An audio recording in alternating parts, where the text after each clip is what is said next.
I'm usually pretty good at putting on a mask. I mean, I do it all the time. And if anyone ever suspects something's wrong, I shut them off with, "I'm fine." But today I was really struggling, and I couldn't find it within myself to force another smile. It's exhausting trying to keep up with this persona, and I don't want to live in denial. But knowing that wasn't an option, I braced myself for another day. I could feel myself getting agitated, hoping it'll go away. Everything was going wrong. I could feel myself about to burst. Emotions rushing to the surface, preparing myself for the worst. But then I saw someone staring, like they could see right through me. Sensing something was wrong, they walked right to me. After a long pause, they said, "Are you okay?" I had been asked this question many times before, but there was something about the way in which they said it that made me feel like they actually cared what I had to say. Struggling to keep myself together, I could feel my insecurities on display. My walls were crumbling down. I had a lump in my throat. My eyes were starting to tear up as I clenched onto my coat. See, my mask was my safety net. It helped me get through each day, the only thing I could rely on to cover up the hurt and pain. And now my safety net was gone, and I couldn't find the right words to say, because how do you tell someone you're hurting? That you can't remember the last time you were okay.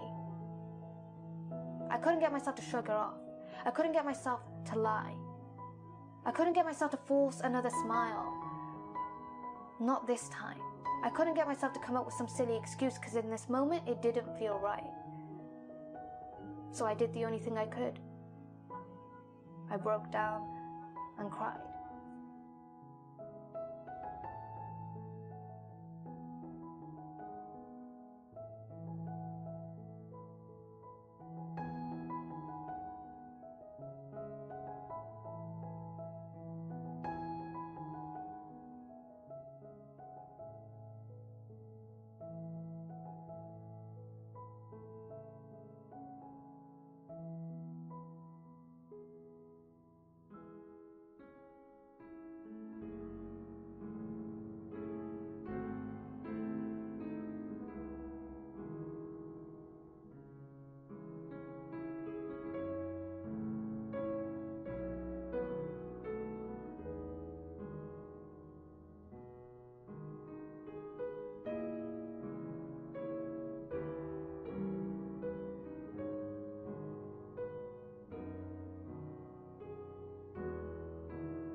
I'm feeling some type of way, and it's not good. I gave, and I gave, and I tried. Oh, I tried. But in the end, you said goodbye while I shattered and cried. Maybe I just had no place in your life. I mean, I get it. I'm the embodiment of a curse, and the day you cut me off and pushed me away, I was reminded that I'm just temporary and not a person meant to stay. In moments such as these, I recall why I desire to be alone. Because if I'm alone, no one can hurt me, no one can use me, and no one can gain my trust and then leave. I hear things are well, that you're doing great. I'm happy to hear that, even if what we had now feels fake. It seems like you're better off without me, and you'd rather be with your closer friends than me. I understand.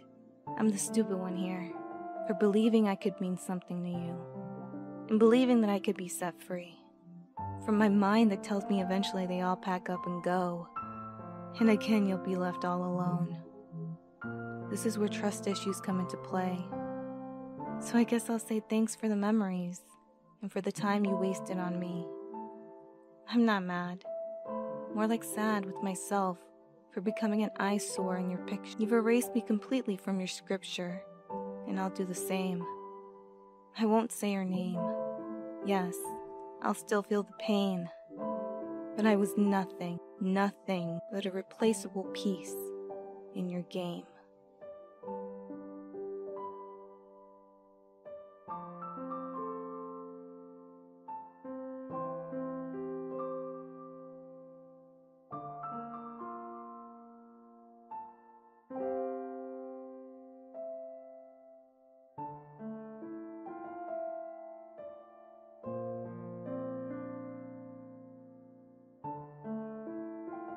As you may already know, I lost my best friend. But what you don't know is that I never really had friends at all. I was bullied for many years, always on the outside looking in. Friendship was only something that I imagined, but I never actually knew what it felt like. Like a wild animal in a zoo that doesn't know what nature actually is like. I spent years alone in my room, crying myself to sleep every night.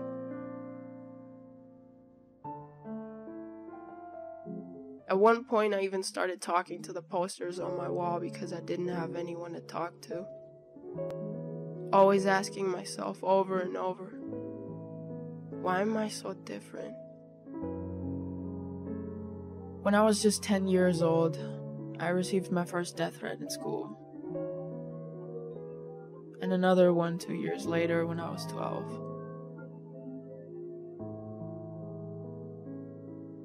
People didn't ask how my day went or how I was doing. I got treated like I wasn't human. As the outsider, over time, I eventually started to believe the things that were said about me, and given the circumstances, I believed I wasn't worth a spot on this planet. Because everybody had somebody, except for me. I was depressed, and I didn't want to be here anymore. I felt like a fish on Mars. I felt like I didn't belong here. But because I didn't have anyone and I only had myself, I tried to make the best of it. Because as much as I wanted to die, I didn't. I just want to be here. I want to live, and most of all, I want to love and be loved in return.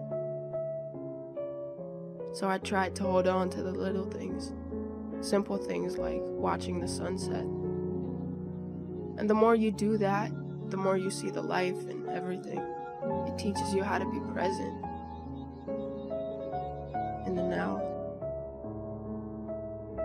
We're the ones holding ourselves back with past events we still carry on our backs. The past is a story we keep rereading day in and day out. Nothing changes because we're stuck in the same chapter. So if we want for things to change, we got to drop the past and turn the page. And I do understand and believe this to be true. Yet dropping the past is probably the hardest thing I've ever attempted to do. Simple doesn't mean easy. And just because something is easy doesn't mean that it's going to be simple. I've dropped some of my past, but if I'm honest, I'm still struggling to release the rest that is stuck within me. These old, outdated beliefs about myself aren't easy to replace. We tend to relive our past on a daily basis because that's not only how we've learned to function, but also to survive. But what used to once serve me is now holding me back. I don't see the same me anymore when I look into the mirror. Honestly, I'm not yet sure what or who it is that I'm seeing, but I'm sure it isn't what it used to be. I actually got a feeling it's something better, and this is where I'm holding myself back because I do not believe to deserve the good that I'm starting to see in myself yet. It's a weird feeling. The old me is fading, and with her, the way she's lived and handled life. Sometimes I cry, and I'm honestly not sure why, but I think I'm grieving myself, and that's the thing. Letting go is not just releasing what happened to you and forgiving the people involved. It's a death of yourself. It's a painful journey because you're not just going to give yourself up without resistance. You're not going down without a fight. I'm changing. That's life. And since I can't do anything against the flow of life, I might as well learn how to flow with it. I'm not the best at it yet. I still find myself underwater more times than not, but I trust this process. I just need to keep reminding myself of it. This happens for me, not to me.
So please just listen.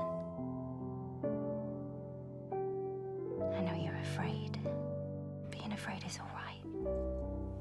Because didn't anybody ever tell you? Fear is a superpower. Fear can make you faster and cleverer and stronger. And one day, you're going to come back to this barn, and on that day, you're going to be very afraid indeed. But that's okay. Because if you're very wise, very strong. Fear doesn't have to make you cruel or cowardly. Fear can make you kind.